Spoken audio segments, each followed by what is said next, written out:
is it possible that we can see that trauma is released, a person gets emotional, but and you can see tears, you can see like kind of superficially or visually that there is, looks like the process of forgiveness is going on, maybe it's even completed, but when we test points or eyes, later we figure out that they still either some of them or the situation is the same with checking of points. Is it quite, I would say quite well, you rare. know, I would go back to what I explained earlier about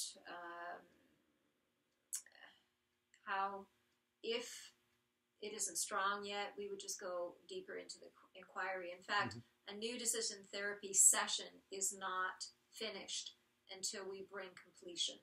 And that is the intention and the fulfillment of every session, is that we bring completion to what it is that gets opened up. We don't leave the person in the middle of what they're processing and just send them home without having gotten them to the point where there is a strong response. That is from points and from both eyes, yeah. Yeah, yeah. So it's unheard of. I can only think of one case actually where, and again, it was just like following the rightness of what the body was indicating. So in this particular case, this gentleman, the body showed that he needed to do some forgiveness around his mom. He was holding a lot of anger towards her. And he just simply was not ready to go there. He didn't want to go. And he just and you don't force anything on a client. You know, you can give them some guidelines and some encouragement. But in the end, this is free will. This is by free will.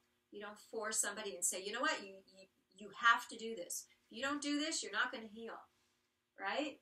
Just you're honoring the person and you're honoring them, their readiness. So in this particular case, all he needed was the awareness and the feeling that through the body assessment of his weakened response to his mother.